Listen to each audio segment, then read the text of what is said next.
ધાનેરા તાલુકાના વાલિયા જિલ્લા પંચાયત સીટના ઉમેદવાર કાંતિભાઈ ડાભીના ભાજપના કાર્યાલયનું ઉદ્ઘાટન કરવામાં આવ્યું। ધાનેરા તાલુકા વાલિયા જિલ્લા પંચાયતની સીટ પરના ઉમેદવાર કાંતિભાઈ ડાભીના ભાજપ કાર્યાલયનું શુભ ઉદ્ઘાટન કરવામાં આવ્યું હતું। સમરવાડા ખાતે ભાજપ કાર્યાલયનું ઉદ્ઘાટન કરવામાં આવ્યું।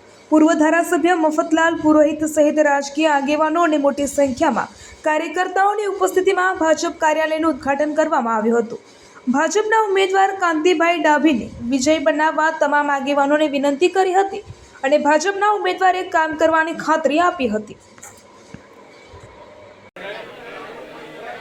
સ્થાનિક સ્વરાજ્ય ચૂંટણીને લઈને ધાનેરા તાલુકામાં ભારતીય જનતા પાર્ટીની જિલ્લા પંચાયત તાલુકા પંચાયતની સીટમાં ભારતીય જનતા પાર્ટી દ્વારા કેવો પ્રચાર ચાલી રહ્યો છે, મતદારો દ્વારા કેવું આશ્વાસન મળી રહ્યું છે?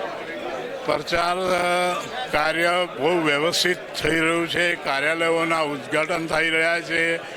પ્રજા ખૂબ મોટી સંખ્યામાં ખૂબ આનંદથી જોડાઈ રહી છે અને એનું કારણ એ છે કે રાજ્ય સરકારે જે પાણી માટેની અત્યારે પાઇપલાઇન નાખવાનું કામ કરી રહી છે એનાથી પણ પ્રજામાં ઉત્સાહ છે અને ભારતીય જનતા પાર્ટીના તમામ ઉમેદવારો તાલુકા અને જિલ્લા પંચાયતમાં વિજયી બનશે એવો અમને પૂરો વિશ્વાસ છે।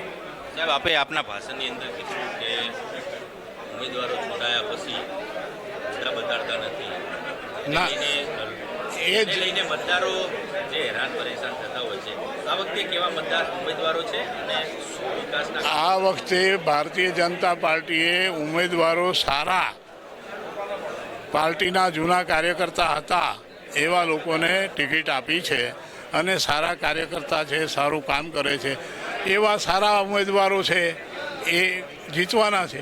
બીજું જિલ્લા પંચાયતની બોડીને લઈને કેટલો વિશ્વાસ છે? જિલ્લા પંચાયતની બોડી બને છે 101% બને છે અને ભવ્ય બહુમતીથી બને છે। વાલેર સીટ ઉપર જિલ્લા પંચાયતના ભાજપના ઉમેદવારનું આજે કાર્યાલયનું ઉદ્ઘાટન હતું, જેવો પ્રચાર ચાલી રહ્યો છે અને શું વિકાસના કામો લઈને આપ લોકો પાસે જઈ રહ્યા છો? ભારતીય જનતા પાર્ટી આ વખતે અમારી વાલેર જિલ્લા પંચાયત ઉપર એક કાર્યકર્તાને પસંદગી કરી છે જે વર્ષોથી જે પાર્ટીની સેવા કરે છે અને એ કાર્યકર્તા ઉપર પસંદગી કરી છે। બાકીના તમામ યુવા કાર્યકર્તા અને મહિલા કાર્યકર્તાને ઉમેદવારી કરાવીને ભારતીય જનતા પાર્ટી એક ઉદાહરણ પૂરું પાડ્યું છે કે પાર્ટીનું કાર્યકર્તા એમની કદર થાય છે। બાકી રહી અમારી જિલ્લા પંચાયતની અંદર જે સરકારશ્રીએ કરેલા કામો છે, તળાવો ભરવાની વાત હોય, ખેડૂતલક્ષી કામગીરી હોય, પાક નિષ્ફળના લોકો ખેડૂતો સુધી રૂપિયા ચૂકવવાની વાત હોય અને અસંખ્ય યોજનાઓ, હાલ ગામડે ગામડે તળાવ ખોદવાની કામગીરી હોય, એવા અસંખ્ય કામો સરકારશ્રીના જે આજે વાલેર જિલ્લા પંચાયતના લોકોએ અને તમામ ઉમેદવારોને આજે આશીર્વાદ આપ્યા છે અને બહુમતીથી અમારી સીટ વાલેર જિલ્લા પંચાયતના તમામ 5 તાલુકા પંચાયત અને 1 જિલ્લા પંચાયત અમે જીતી અને કમળનું ફૂલ અમારી સંગઠનને ધરવાના છીએ।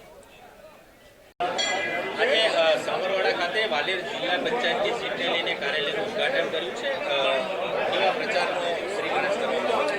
આજે જિલ્લા પંચાયતની વાલેર સીટનું કાર્યાલયનો શુભારંભ કરવામાં આવ્યો છે।